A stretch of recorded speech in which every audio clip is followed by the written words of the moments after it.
सगळ्यांना शुभ दुपार। आणि आज आहे रविवार, म्हणजे काहीतरी घरामध्ये वेगळं लागत असतं। मुलांची फरमाईश वेगळी, नवऱ्याची फरमाईश वेगळी, घरातल्यांची सगळ्यांची फरमाईश वेगळी असते नाही का।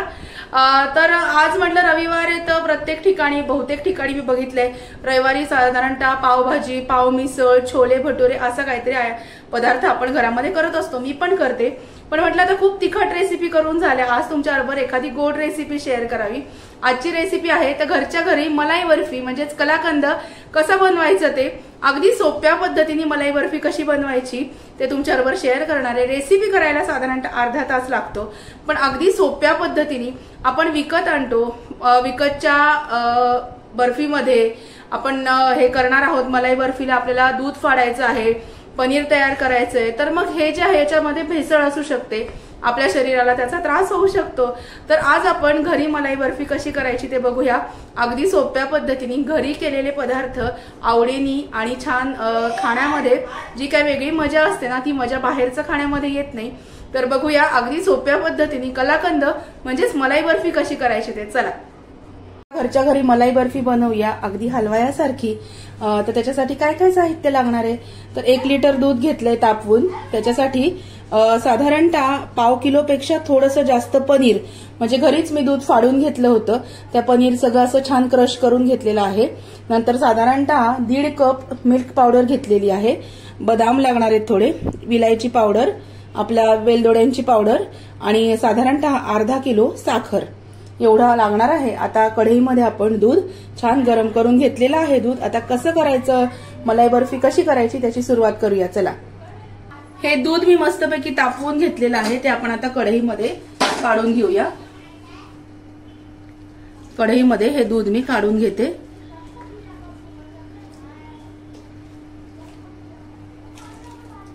हे दूध मी याच्यामध्ये काढून घेतलेलं आहे। आता बघूया या दुधामध्ये आपल्याला टाकायचं आहे पनीर फाडलेलं, घरी दूध फाडून घ्यायचं आणि त्याच्यामध्ये पनीर ऍड करायचंय। हे दूध मस्तपैकी थोडंसं आधी उकळून घ्यायचं दूध। दूध उकळल्यानंतर त्याच्यामध्ये टाकणार आहोत पनीर। बघूया हे जे पनीर आहे फाडलेलं दूध हे आपण याच्यामध्ये टाकूया।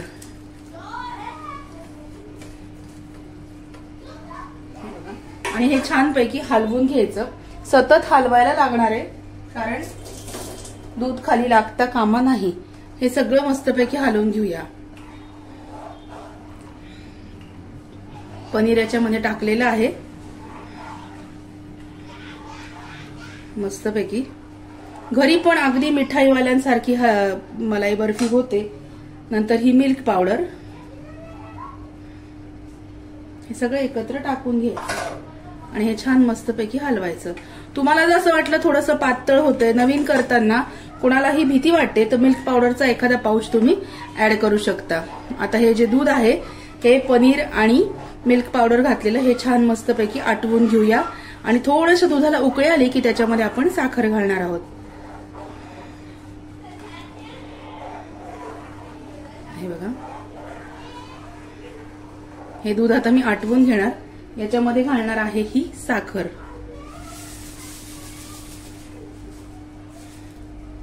आणि दूध मस्तपैकी मी हे आटवून घेते। आता हे छान हलवत राहायचं। घरच्या घरी मलाई बर्फी खूप सुंदर होते।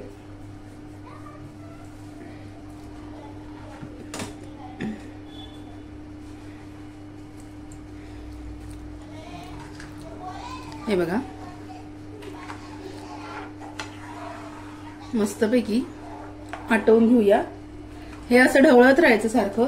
इलायची पावडर मात्र शेवटी घालणार आहोत आपण, कारण ती लगेच घालायची नाही, नाहीतर मग त्याचा स्वाद राहत नाही, शेवटी घालायची सगळ्यात। हे बघा तुम्ही घातली तर याच्यामध्ये ह्या थोड्याशा बदामांची पूड घालू शकता, पण गरज पडत नाही। हे मस्तपैकी पनीर आहे आपण याच्यात दूध फाडून घेतलेलं आहे। घरी दूध मी फाडलेलं आहे, विकतचं पनीर आणलेलं नाहीये, घरीच दूध फाडून त्याचं पनीर तयार केलं आणि ते हे केलं, क्रश करून घेतलं। पनीर कसं फाडायचं हा व्हिडिओ सुद्धा माझ्या चॅनलवर पोस्ट केलेला आहे, तुम्ही तो बघू शकता। आता हे दूध मस्तपैकी आटवून घेऊया। हे बघा, चला दूध आटवून घेऊया आणि मग मी बोलते तुमच्या बरोबर. हे बघा, या पद्धतीने दूध छान उकळायला लागले आणि हे छान आटवून घ्यायचंय आपल्याला. नुसतं दूध उकळायचं नाहीये, दूध आटवून घ्यायचंय. किती लेवलपर्यंत आटवायचं ते आपल्या लक्षात येतं, पण हे आपल्याला बर्फी करायची, मग दूध हे आटवून घ्यायचंय. ह्या रेसिपीला थोडासा वेळ लागतो, पण घरी केलेलं केव्हाही खूप छान लागतं आणि पुरोठी पडतं. त्याच्यामुळे घरीच मलाई बर्फी मी आज करणार आहे. हे असं हलवत राहायचं. हे दूध जवळजवळ अर्धी कढई होईपर्यंत आटवून घ्यायचंय. मीडियम गॅसवर दूध आटवून घेऊया आणि मग मी तुमच्याशी बोलते परत. मलाई बर्फीला मस्तपैकी उकळी यायला लागली, दूध आटायला लागलंय मस्तपैकी. तरीही पहिल्यांदाही कुठला पदार्थ बघून करताना मनामध्ये भीती वाटते. तर अशा वेळेस काय करायचं, जर तुम्हाला वाटलं की दूध आपण जास्त पडलंय दूध आपल्याकडनं किंवा पनीर कमी पडलंय त्याच्यामध्ये, अशा वेळेस तुमच्याकडे जर घरामध्ये पेढे अवेलेबल असतील तर 2 पेढ्यांचा किस करायचा आणि तो याच्यामध्ये घालायचा. किंवा तुम्ही पांढरा पेढा घालू शकता. आता माझ्याकडे चॉकलेटी रंगाचा पेढा होता, मी चॉकलेटी रंगाचा पेढा ह्याच्यामध्ये ऍड केला. तर ही एक टीप लक्षात असू द्या, कारण काय होतं, खूप जणांना भीती वाटते की होईल का नाही, होईल का नाही, झालं तर माझं बिघडेल का. मनामध्ये पहिल्यांदा कुठला पदार्थ करताना भीती असते. साधे पदार्थ आपण करू शकतो, पण बर्फीचा प्रकार वगैरे करताना भीती वाटते. तर अशा वेळेस काय करायचं, जर तुमच्याकडे पेढे अवेलेबल असतील तर तुम्ही पेढा किसून याच्यामध्ये घालू शकता. एवढी टीप फक्त तुम्ही लक्षात ठेवा, नवीन शिकणाऱ्यांसाठी सांगते. घाबरून जायचं नाही. आपण वेळेवरती कुठलीही म्हणजे अशी एखादी त्याच्यामध्ये ऍडजस्टमेंट करू शकतो. तुम्ही याच्यामध्ये व्हाईट मावा सुद्धा वापरू शकता. पनीरच्या ऐवजी मावा सुद्धा तुम्ही वापरू शकता किंवा निम्म पनीर आणि निम्म मावा असं सुद्धा तुम्ही करू शकता. एवढं करूनही तुम्हाला असं वाटलं की दूध आपल्याकडनं जास्त पडले तर मग आपण याच्यामध्ये 2 ते 3 पेढे किसून टाकू शकतो. पांढरा पेढा असेल तर पांढऱ्या रंगाचा पेढा घाला. माझ्याकडे आता चॉकलेटी रंगाचा पेढा अवेलेबल होता, तुम्हाला दाखवण्यासाठी फक्त एवढी एक टीप लक्षात असू द्या. आता हे अजून छान आटवून घेऊया. मस्तपैकी मलाई बर्फी हे बघा दिसते तुम्हाला, घट्ट होत चालली आहे. ज्या काही मी टीप तुमच्या बरोबर शेअर केल्या, काय होतं, नवीन काही पटकन बघून करायचा प्रयत्न आपण करतो, साहजिक आहे, वाटतं ना करावं असं. तर त्यावेळेस जर असं काही फजिती झाली किंवा असं वाटलं तर तुम्ही पेढा पण याच्यामध्ये ऍड करू शकता. पेढा अवेलेबल नसेल तर परत थोडंसं पनीर कुस्करून तुम्ही याच्यामध्ये घालू शकता, जर जास्त कमी प्रमाण झालं तर. नाहीतर काहीच गरज पडत नाही. आणि परफेक्ट रेसिपीसाठी मी तुम्हाला माप पण सांगितलं आहे. 1 लिटर मी दूध घेतलं होतं. 1 लिटर दुधाला साधारणतः अर्धा किलोपेक्षा थोडंसं किंचित कमी पनीर घेतलं होतं मी आणि मिल्क पावडर घेतली होती. हे सगळं तुम्ही समप्रमाणात जरी घेतलं तरी सुद्धा बेस्ट होईल, पण समप्रमाणात घेतलं की ती मलाई बर्फी थोडीशी घट्ट होते, म्हणून दूध आटवून आटवून आपण ह्या लेवलवरती आणत असतो. बघूया, हे बघा आता मस्तपैकी मलाई बर्फीचं टेक्स्चर यायला लागलंय. बघूया, बघा मस्त मलाई बर्फी छान उकळायला लागली, आटायला लागली. ह्या स्टेजला आल्यानंतर तुम्ही याच्यामध्ये वेलची पावडर घालायची. वेलची पावडर तुम्ही घरी पण करू शकता. आता माझ्याकडे तर सध्या विकतची आहे, त्याच्यामुळे याच्यामध्ये मी वेलची पावडर घालणार. साधारणतः 1 चमचा.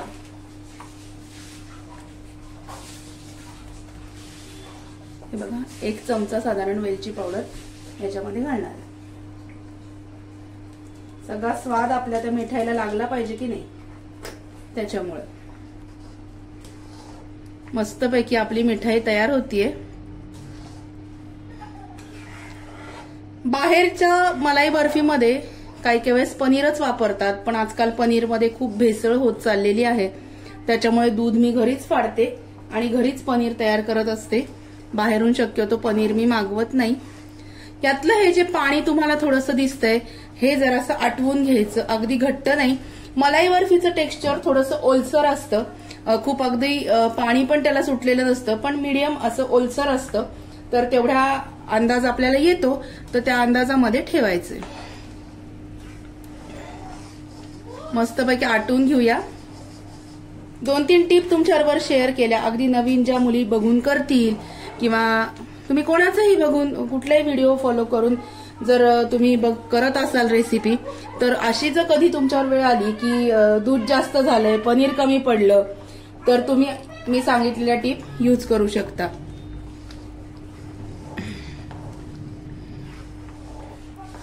हे बघा, दूध फाडलं ना आपण, याचं पनीरसाठी दूध जर फाडलं तर ते मस्तपैकी पांढऱ्या पंचावरती ते गाळून घ्यायचं. त्याचं छान मस्तपैकी पनीर म्हणजे छेना म्हणतो आपण, ते तयार होतं. आता हे थोडंसं जरा आटवून घेऊया. अजून थोडंसं पातळ वाटतंय, एवढं पातळ नसतं. आपल्याला अंदाज येतो मलाई बर्फी मध्ये थोडंसं त्याला दूध असं सुटलेलं असतं, तेवढं करायचं. तेवढं आटवून घेऊया. आणि जे प्रमाण असतं ते शेवटी आपल्या अंदाजाने पण आपल्याला घ्यावं लागतं. अर्धा लिटरला अर्धा किलो पनीर, अर्धा किलो मिल्क पावडर, ह्या प्रमाणात सुद्धा बर्फी होऊ शकते व्यवस्थित. पण मी पनीर थोडंसं कमी घेतलं, मिल्क पावडर थोडीशी कमी घेतली. कारण काय होतं, दूध आटवल्यानंतर त्याची एक चव वेगळी लागते. म्हणून तुम्ही अर्धा लिटर दुधाला अर्धा किलो पनीरला थोडंसं कमी पनीर घ्यायचं, त्याच्यापेक्षा थोडीशी कमी मिल्क पावडर घ्यायची. हे प्रमाण तुम्ही लक्षात ठेवा. व्यवस्थित होते मलाई बर्फी घरामध्ये. चला बघूया. मस्तपैकी मलाई बर्फी छान आटलेली आहे आणि तुम्ही टेक्स्चर बघा किती छान दिसतंय. आता ही बर्फी जी आहे ना, ही आपण एका थाळीमध्ये काढून घेऊया आणि फ्रीजमध्ये ती सेट करायला ठेवून देऊया. फ्रीजमध्ये साधारणतः अर्धा ते पाऊण तास तुम्ही जर सेट करायला ठेवली तर ती खूप छान होते. आता आपण एका थाळीमध्ये ती छान काढून घेऊया. बघूया. हे बघा, या स्टेजपर्यंत आटवायचं. हे बघा, मस्तपैकी मलाई बर्फी शिजलेली आहे. आणि मलाई बर्फी थोडीशी ओलसरच असते, तिची अगदी घट्ट खुर्चनवडी सारखी वडी पडत नाही, ती थोडी ओलसरच छान लागते. हे बघा, मस्त मलाई बर्फी तयार आहे. हे बघा, पाणी त्यातलं जे मॉइश्चर होतं, दूध ते पूर्ण आटलेलं आहे. आणि जास्त आटवायची नाही तर मग कडक होते. मलाई बर्फी कडक चांगली लागत नाही. हे बघा, मस्तपैकी शिजलेली आहे. छान मस्त आपली बर्फी तयार झाली आहे. बघू शकता तुम्ही.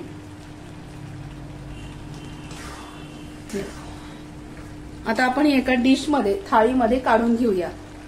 ही एक थाळी मी घेतलेली आहे आणि आता याच्यामध्ये ही मलाई बर्फी जी आहे ती आपण सेट करायची फ्रीजमध्ये ठेवायला. आता हे बघा, ही याच्यामध्ये मी काढून घेते. हे बघा किती मस्त झाली आहे. बघा, माझ्याकडे पाहुणे येणार आहेत त्याच्यामुळे मी जास्त प्रमाणात केली. हे बघा, अशी छान सेट करायची. बघू शकता तुम्ही. हे बघा,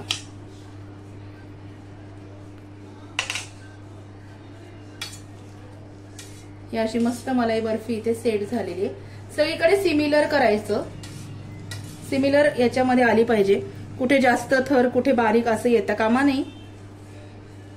हे बघा, फ्रीजमध्ये साधारणतः अर्धा ते पाऊण तास कुलिंग मध्ये ठेवायचं. सारखं फ्रीज उघडायचं नाही, झाली आहे का बघायला, नाहीतर मग ही बघा गारच छान लागते. हे बघा, मस्तपैकी ही बर्फी आपण सेट करायला ठेवूया. थोडीशी गार झाल्यानंतर आपण याच्या वड्या पाडू शकतो. तुम्ही याच्यावरती डेकोरेशनसाठी बदाम सुद्धा लावू शकता. हे बघा, ही मलाई बर्फी तयार आहे. आणि अशी चमच्यानी खाण्याजोगीच असते, खूप जास्त कोरडी वडी नसते याची. मस्तपैकी आता आपण फ्रीजमध्ये सेट करायला ठेवूया. त्याच्या आधी आपण याच्यामध्ये बदाम लावून घेऊया डेकोरेशनसाठी. हे बघा, वडी ज्या अंदाजाने पाडायची आहे त्या अंदाजाने मी बदाम लावून घेते. हे बघा, थोडंसं थंड होईस्तोवर फ्रीजमध्ये ठेवायची. हे बघा किती सुंदर दिसतीये. हे बघा, या अंदाजानेच मी वड्या करणार आहे, याच्या वड्या पाडणार आहे म्हणजे. आणि आता गरम याच्यात तर वडी पडणार नाही, थोडंसं थंड झालं की मग वडी पाडेन. हे बघा,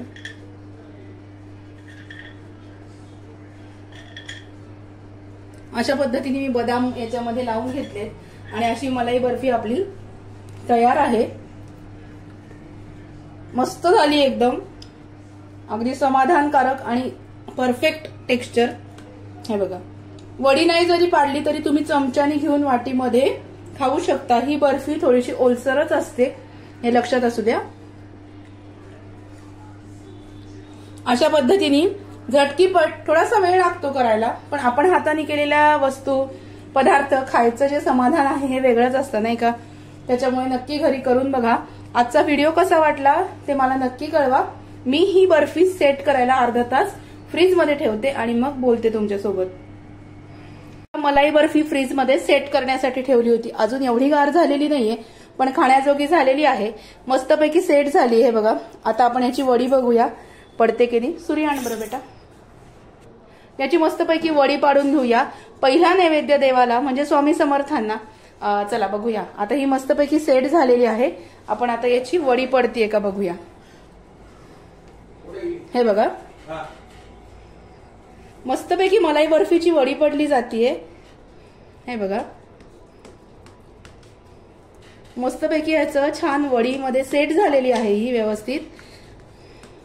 मी तुम्हाला वडी पाडून दाखवते. या पद्धतीने नक्की करून बघा. जशा काही मी टिप्स तुमच्याबरोबर शेअर केल्या तुम्ही त्या पण लक्षात ठेवा. थोडीशी मलाई बर्फी जर करताना आपल्याकडनं चूक झाली तर घाबरायचं नाहीये. मी सांगितलेल्या टिप्स तुम्ही लक्षात ठेवा. हे बघा मस्तपैकी वडी तयार आहे. हे बघा आणि आपण आता हा नैवेद्य दाखवूया स्वामी समर्थांना. हे बघा मस्तपैकी वडी तयार आहे. अशी मलाई बर्फी तुम्ही पण नक्की घरी करून बघा. आजचा व्हिडिओ कसा वाटला ते मला नक्की कळवा. सोप्या पद्धतीने मलाई बर्फी तुमच्याबरोबर शेअर केली आहे. घरच्या घरी आपण जो गोड पदार्थ करतो ते खाण्यामध्ये एक वेगळीच मजा असते आणि त्याच्यापेक्षा जास्त म्हणजे समाधान असतं. तर बघूया. चला व्हिडिओ आवडला असेल तर व्हिडिओला लाईक करा, शेअर करा, सबस्क्राईब करा. भेटूया अशाच नवीन व्हिडिओमध्ये नवीन विषयाबरोबर उद्याला. तोपर्यंत स्वतःची काळजी घ्या. Bye bye.